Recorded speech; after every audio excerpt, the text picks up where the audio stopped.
کیا پاک و پاکیزہ ہیں. اب یہ نہ کہیے گا کہ بھئی فرش اعضا پہ جنت کی غذا کیسے ملتی ہے. بھئی یہ تو ثابت ہو چکا کہ فرش اعضا جنت ہے. اس لیے جنت ہے کہ فرش اعضا پہ ابلیس کی رسائی نہیں ہے. جنت کی پہچان یہ ہے کہ جنت میں جو بھی رہے گا اس کا ذہن بہکے گا نہیں. فرش اعضا پر جو آتا ہے اس کا ذہن بہکتا نہیں. جنت میں ابلیس کی رسائی نہیں, فرش اعضا پر ابلیس کی رسائی نہیں. تو یہ تو طے ہو گیا کہ فرش اعضا جنت جیسا ہے. تو اب یہ کیسا سوال کہ فرش اعضا کے تبرک میں جنت جیسی غذا کیوں تقسیم ہوتی ہے. ارے بھائی دنیا میں بٹے تو حیرت کرو, جنت میں جنت ہی کا تبرک تو بٹے گا.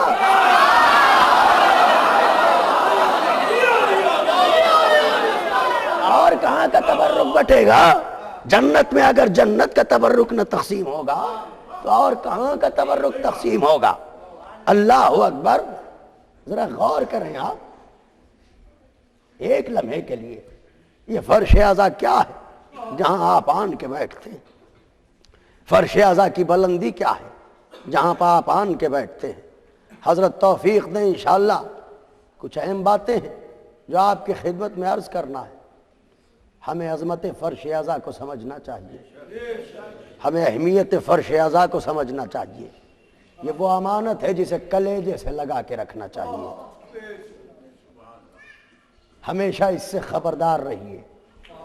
یہ فرش اعضاء حسین ہے, اور یہ ذہن سے نکال دے دنیا کہ فرش اعضا ہماری وجہ سے ہے.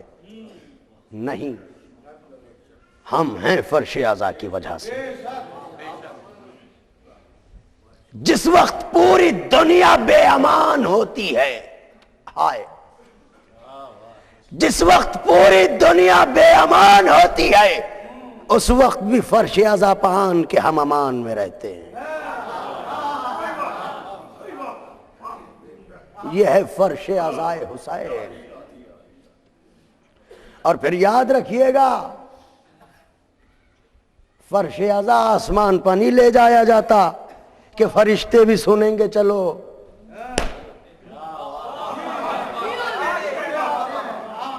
فرشتوں جاؤ,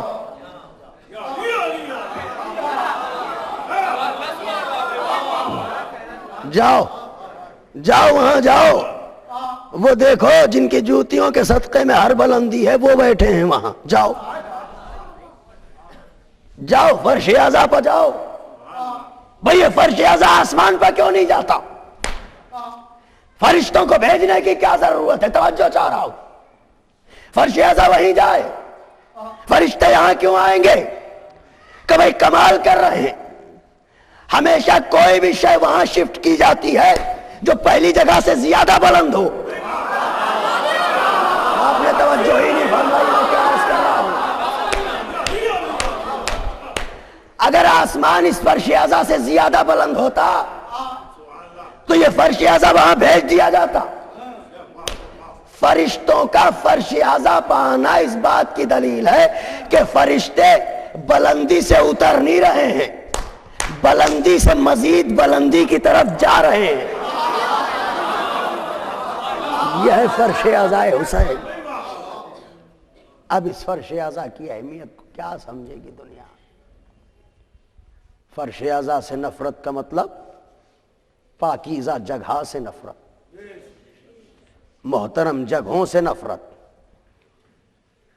اللہ اکبر. چہروں پہ کربلا لکھی ہے, جبینوں پر یا حسین لکھا ہے, کلیجوں پر یا علی اکبر لکھا ہے,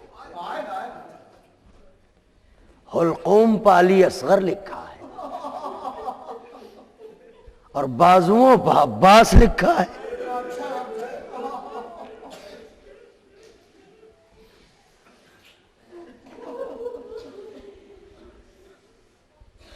کچھ نہیں کہا, کچھ نہیں پڑھا, بلکنے لگے۔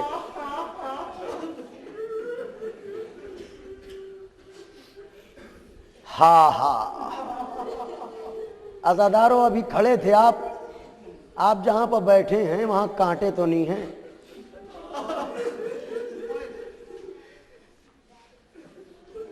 میں آپ سے سوال کرتا ہوں، آپ جہاں پر بیٹھے ہیں فرش یہاں بچھا ہے نا؟ ان تاریخوں میں ذرا اہل حرم کے بارے میں سوچئے کہ وہ کہاں بیٹھتے تھے۔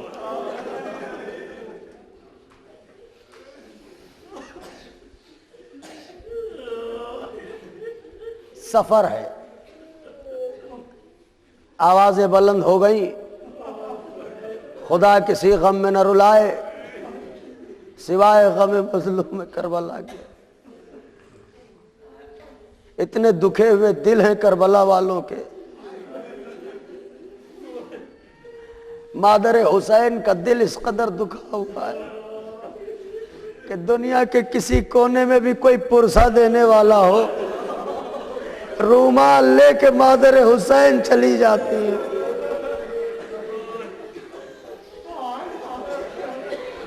رونے میں تکلف نہ کیجیے گا، کل انشاءاللہ عرض کروں گا،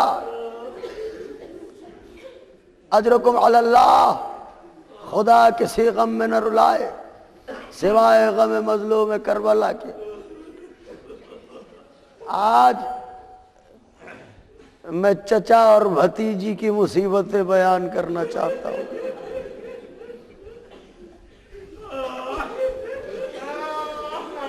اور چاہتا ہوں کہ مصائب زیادہ عرض کر دوں، اس لیے کہ اتنی دور سے جو آنسو لینے آتے ہیں ہم ان کے سامنے شرمندہ نہ ہوں۔ عزادارو، یہ درگاہ ہے نا، یہ درگاہ ہے۔ آپ یہاں آتے ہیں نا، ہماری مائیں اور بہنیں آتی ہیں نا، دامن پھیلا کے آتی ہیں، مولا عباس سکینہ کا واسطہ ہے مجھے اولاد دے دو، مولا عباس سکینہ کا واسطہ ہے ہمیں صحت دے دو، مولا عباس سکینہ کا واسطہ ہے ہمیں گھر دے دو، مولا عباس سکینہ کا واسطہ ہے ہمیں دولت دے دو۔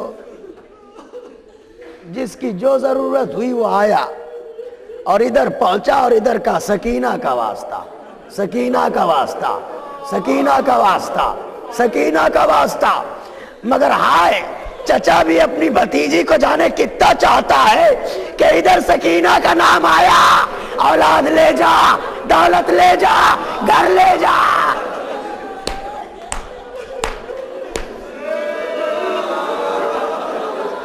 عزادارو، تڑپ کے روئیے گا۔ ایک واقعہ شاعر اہل بیت جناب منظر اترالوی، خداوند عالم ان کی توفیقات میں اضافہ کرے، عجیب شعر کہا انہوں نے، فرماتے ہیں کہ ابھی جانا ہے محرم کہ کروں میں اور ماتم، ابھی جانا ہے محرم کہ کروں میں اور ماتم، ابھی ہے حسین کے غم میرا دل بھرا نہیں ہے۔ ایک واقعہ جو ذاکرین پڑھتے تھے، میں بھی پڑھتا تھا، وہ میں نے پڑھا، انہوں نے خواب دیکھا کہ حضرت فرماتے ہیں کہ میرے ذاکرین سے یہ کہو کہ واقعہ پورا پڑھا کریں۔ انہوں نے خواب دیکھا کہ میں مجلس پڑھ رہا ہوں اور اس میں حکم ہوا کہ میرے ذاکرین سے کہو واقعہ پورا پڑھا کریں۔ بس وہ واقعہ شاید کلیجہ ٹکڑے ٹکڑے ہو جائے۔ جو اگلا فقرہ حضرت نے خواب میں بیان کیا وہ انہوں نے مجھ سے دہرایا، الحمدللہ خدا انہیں حیات دے، اسی شہر میں موجود۔ واقعہ یہ ہے کہ ایک عورت اپنے ننھے سے بچے کو لے کے نکلی، بچے نے پوچھا اماں کہاں چل رہی ہو؟ کہا عباس کے یہاں چل رہے ہیں لال۔ اماں یہ کون ہیں؟ کہ یہ بہت بڑے بہادر ہیں، بہت بڑے سخی ہیں، بہت بڑے شجاع ہیں، ان کے در سے کوئی خالی ہاتھ نہیں جاتا۔ ان کے بابا کا کیا نام ہے اماں؟ کہ ان کے بابا کا نام ہے علی مرتضیٰ۔ کیا وہ بھی وہیں رہتے ہیں اماں؟ کہ نہیں میرے لال، وہ نجف میں آرام کر رہے۔ میرے لال میں خالی ہاتھ تھی، مگر جب پلٹی تھی تو تجھے لے کے آئی تھی عباس کے یہاں سے۔ گفتگو ہوتے ہوتے عباس کا حرم آ گیا۔ ماں اپنے بچے کو لے کے زرعی کے پاس گئی اور جالی کو پکڑ کے کہا عباس آ گئی اپنے بیٹے کو لے کے۔ اتنا کہا اور غش کھا کے زمین پر گر پڑی۔ لوگ قریب آئے، ماں سے بچہ لپٹ گیا۔ عجیب منظر دیکھا۔ کیا دیکھا؟ کہ ماں دنیا سے رخصت ہو گئی۔ اب میں سوال کرتا ہوں آپ سب حضرات سے کہ اس ننھے سے بچے کے دل پر کیا گزر رہی ہوگی؟ اس نے دیکھا میری ماں مر گئی، آگے بڑھا، اس نے اپنے ننھے ننھے ہاتھوں سے روزے کی جالی کو پکڑ کے عجیب بات کہی۔ اس نے کہا مولا عباس، میری ماں رستے پر تمہارے فضائل سناتی آئی ہے۔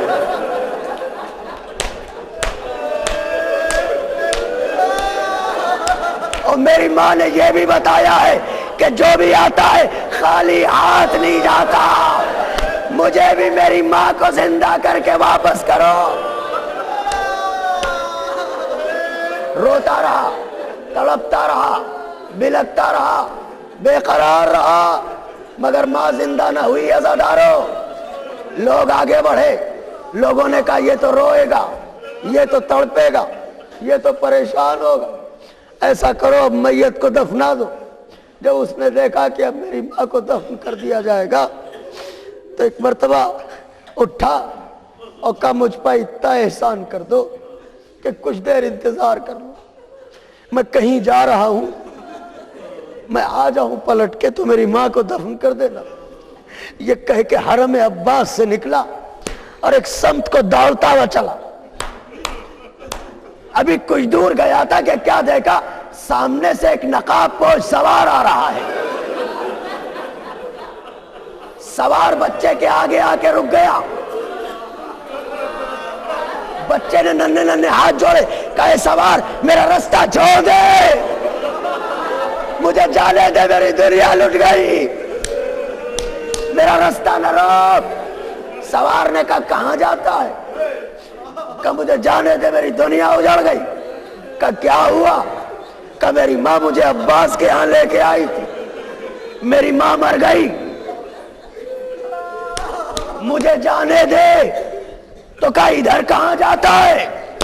کہ میری ماں نے یہ بھی بتایا تھا کہ عباس کے بابا نجف میں رہتے آئے۔ میں نے عباس سے بہت کہا کہ میری ماں کو زندہ کرو، زندہ نہ کیا تو کہا نجف کیوں جا رہا ہے؟ کہ جا کے شکایت کروں گا، آپ کے بیٹے نے میری ماں کو زندہ نہ کیا۔ میں اتنا سننا تھا، سوار تڑپ گیا کہ جلدی واپس چل، تیری ماں زندہ ہو گئی۔ یاد رکھنا کبھی میری شکایت میرے بابا سے نہ، کبھی میری شکایت میرے بابا سے نہ کرنا۔ ہاں خوب روئے، خوب گریہ کیا، خوب تڑپے آپ، میری شکایت کبھی میرے بابا سے نہ کرنا، اس لیے کہ میں پہلے ہی سے شرمندہ ہوں۔ ہائے سکینہ، ہائے حسین کی بیٹی، آنکھوں میں آنسو ہیں، دامن کو پھیلا کے مانگ لیجئے جو مانگنا ہو۔ یہ قبولیت دعا کا وقت ہے۔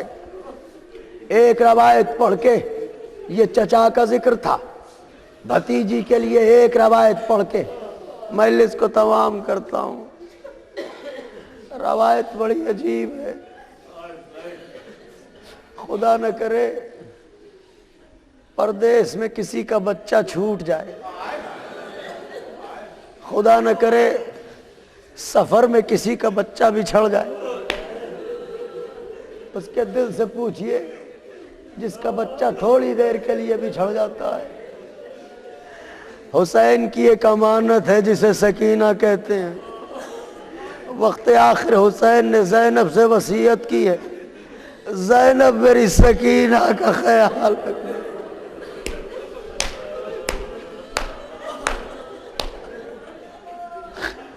عزادارو، یہ قافلہ چلنے لگا، شمر ملعون نے، میں معافی کے ساتھ پڑھ رہا ہوں، مجھے معلوم ہے کمزور دل کے لوگ بھی مجلس میں آتے ہیں، مگر میں ہاتھ جوڑ کے عرض کر رہا ہوں اگر کسی کے دل پر بہت گہری چوٹ لگ جائے تو مجھے معاف کر دے۔ پڑھ اس لیے رہا ہوں تاکہ یہ پتہ چل جائے کہ حسین کی اس کم سن بیٹی پر کیا ہوا۔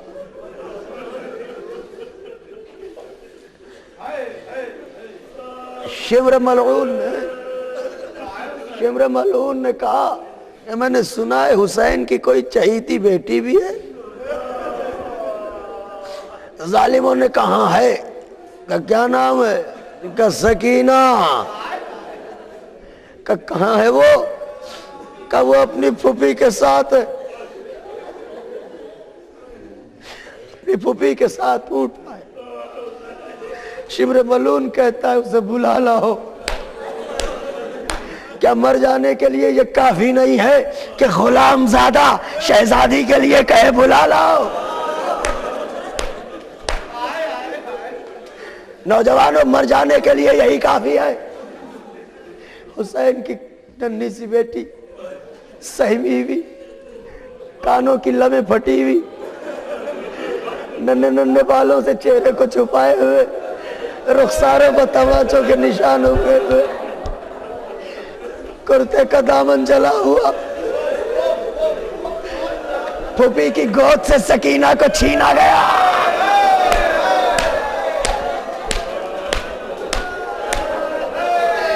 ننھی سی بچی سہمی بھی آئی، کبھی ادھر دیکھتی ہے کبھی ادھر، کبھی ادھر دیکھتی ہے کبھی ادھر۔ بی بی کسے دیکھ رہی ہو؟ امو، بابا۔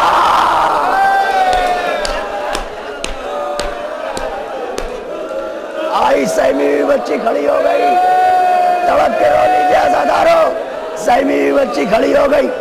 شمر ملعون کہتا ہے کیا یہی ہے حسین کی بیٹی؟ ہاں، اسی کو بہت چاہتے تھے حسین، اسی کو بہت چاہتے تھے حسین۔ کہاں کہ اس کی سزا یہ ہے کہ اسے تنہا ایک اونٹ پر بٹھاؤ۔ سنا آپ نے؟ اس کی سزا یہ ہے اسے تنہا اونٹ پر بٹھا دو۔ ظالموں نے کہا ایسا نہ کر، یہ بیٹھ نہ پائے گی، یہ بہت کم سن ہے، یہ سنبھل نہ پائے گی۔ ملعون کہتا ہے رسیاں لاؤ، رسیاں آئی، سکینہ کے پیروں میں، سکینہ کے ہاتھوں میں رسیاں، منہ کے بال، اونٹ کی ننگی پوچھ، رسیاں اونٹ کے پیروں میں، اونٹ چلا، سکینہ۔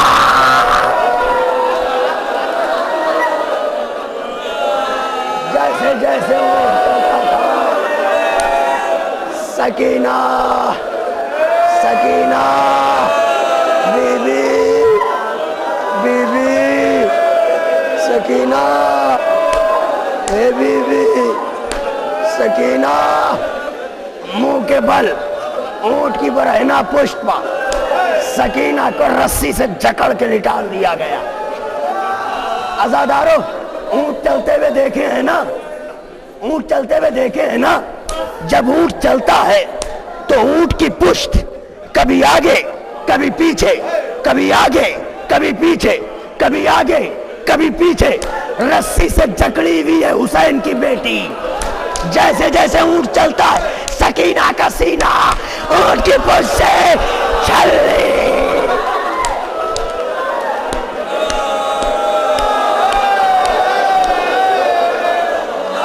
علی اللہ. اب سمجھے کرتا کیوں چپک گیا تھا.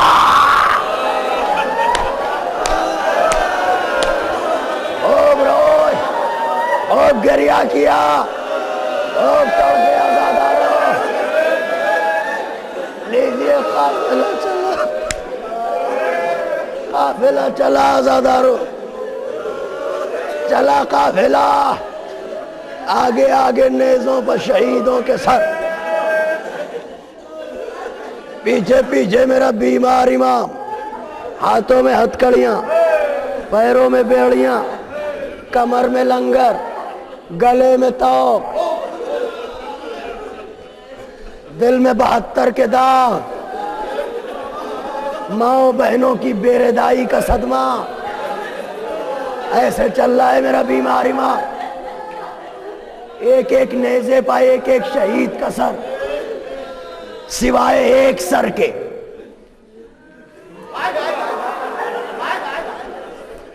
نیزے پا نہیں، ہم نہ جائیں گے نیزے پا، ہم نہ جائیں گے نیزے پا، ہم نہ جائیں گے نیزے پا، ہم نہ جائیں گے نیزے پا. کیوں نہ جاؤ گے آقا؟ ارے میری شہزادیاں، برہنہ ساتھ، ہم نہ جائیں گے. عزادارو ایک نیزہ خولی ملعون کے ہاتھ میں، اس نیزے پر سر حسین، اس نیزے پر سر حسین خولی ملعون کے ہاتھ میں. 3 سے 4 منٹ مجلس تباہ. خولی ملعون کے ہاتھ میں ایک نیزہ، اس پر سر حسین. چلتے چلتے اثناء راہ میں خولی ملعون کے ہاتھ سے نیزہ چھوٹا، زمین پر نصب ہو گیا. خولی ملعون نے بڑی کوشش کی کہ نیزہ آگے بڑھے، آگے نہ بڑھا. شمر ملعون نے پیچھے مڑ کے دیکھا کہ رکا کیوں ہے، چلتا کیوں نہیں.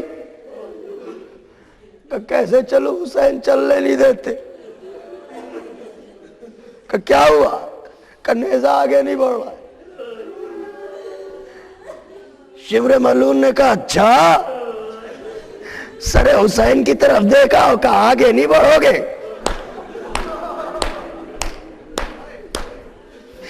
یہ کہہ کے اب آپ کیفیت تو سوچیں، یہ گستاخی تو دیکھیں. اور اس کے بعد میرے بیمار امام کی طرف تازیانے کو ہلاتا ہوا بڑھا اور کہا سید سجاد، تمہارے بابا آگے بڑھتے ہیں یا تازیانے برساؤں؟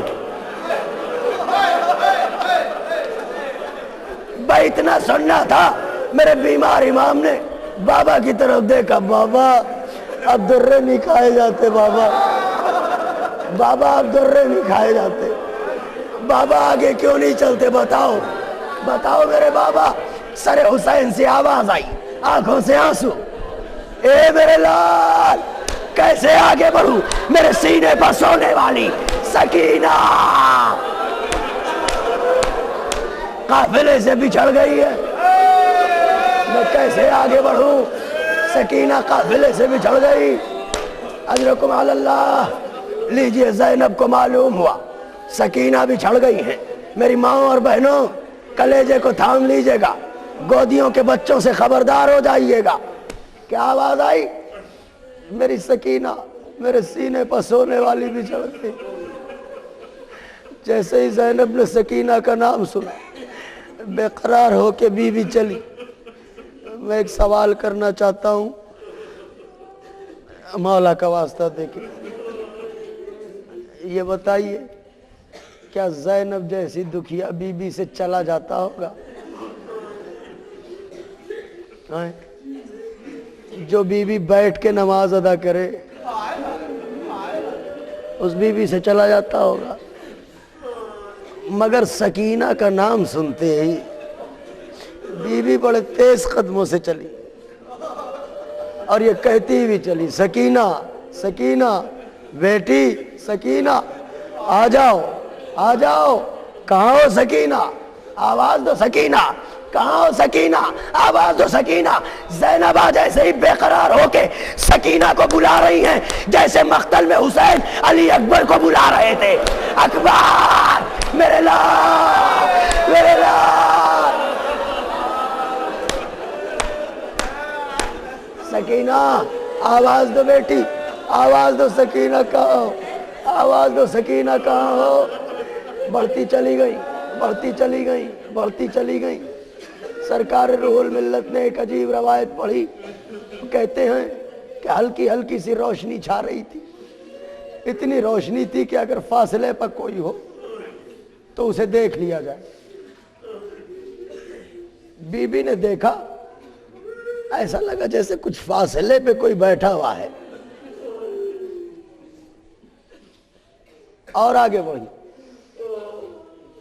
کانوں میں کچھ ہلکی ہلکی سی آوازیں آئیں، اور آگے بڑھی، یہ لگا جیسے کوئی بی بی کسی بچی کو لوریاں دے رہی ہے، اور آگے بڑھی، لبوں سے بہتے ہوئے خون کی خوشبو پہنچ گئی، پہچان گئی کہ یہ سکینہ۔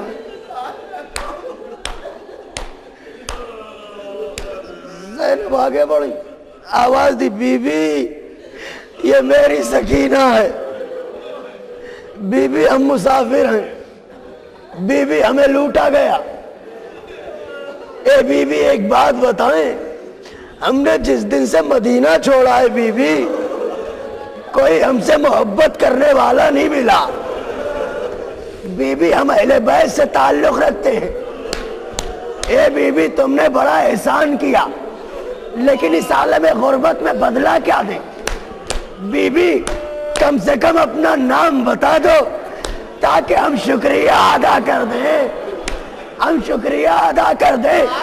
میں اتنا سننا تھا کہ بی بی تڑپ گئی، آواز دی، زینب ماں کا شکریہ ادا کرو گی، زینب میں تمہاری ماں فاطمہ۔ جیسے ہی اماں کا نام سنا بے قرار ہو گئی، اماں تم، اماں آپ، اماں آپ، ہاں ہاں بیٹی میں زہرا، اماں اماں اماں آپ میرے ساتھ ہیں؟ ہاں بیٹی میں تیرے ساتھ ہوں، اس وقت سے ساتھ ہوں جس وقت سے تو نے مدینہ چھوڑا۔ اماں تو کیا اکبر کو ایڑیاں رگڑتے دیکھا؟ ہاں دیکھا بیٹی۔ کیا عباس کے بازو کٹتے دیکھے؟ ہاں دیکھا بیٹی۔ کیا اصغر کا گلا چھتے دیکھا؟ ہاں دیکھا بیٹی۔ کیا انہوں محمد کو ذبح ہوتے دیکھا؟ ہاں دیکھا۔ ارے بھیا کا گلا، حسین کا گلا کٹتے دیکھا، سب دیکھا بیٹی، سب دیکھا زینب، سب دیکھا بیٹی۔ ایک منٹ مجلس تمام، سب دیکھا میری بیٹی، سب دیکھا میری زینب۔ زینب بیان کر رہی ہے، بی بی جواب دے رہی ہے، بیٹی بیان کر رہی ہے، ماں جواب دے رہی ہے کہ اتنے میں ایک لمحے کے لیے بی بی رکی، تمام ہو گئی مجلس، بی بی ایک لمحے کے لیے رکی، اور رکنے کے بعد بی بی نے ماں کو دیکھا، اماں ایک بات کہوں اماں؟ کہو زینب، کہو بیٹی، کہہ دو اماں، کہہ دوں؟ ہاں کہہ دو زینب۔ اماں بہت دن ہو گئے تمہارا چہرہ نہیں دیکھا، تمام ہے مجلس، بہت دن ہو گئے تمہارا چہرہ نہیں دیکھا۔ اماں دیکھو دور دور تک کوئی نہیں ہے، ہلکی سی نقاب ہٹا دو تاکہ بیٹی چہرہ دیکھ لے، بیٹی ماں کا دیدار کر لے۔ زہرا تڑپی، زینب یہ نہ کہو نہ دیکھ پاؤ گی، یہ نہ کہو نہ دیکھ پاؤ گی، یہ نہ کہو نہ دیکھ پاؤ گی، کہا دیکھ لوں گی اماں، کا وعدہ، کہاں وعدہ کرتی ہوں، کہا چپ بیٹھو۔ زینب بیٹھی، اب جو زہرا نے نقاب ہٹائی، بیٹی نے کیا دیکھا؟ ماں کے چہرے پر خون تازہ ملا ہوا۔ اماں یہ لہو کس کا؟ اے بیٹی، جب میرا حسین ذبح ہو رہا تھا میں نے اپنا منہ حسین کی گردن پر رکھ دیا. یہ میرے حسین کا لو، یہ میرے حسین کا لو، یہ میرے حسین کا، یہ میرے حسین.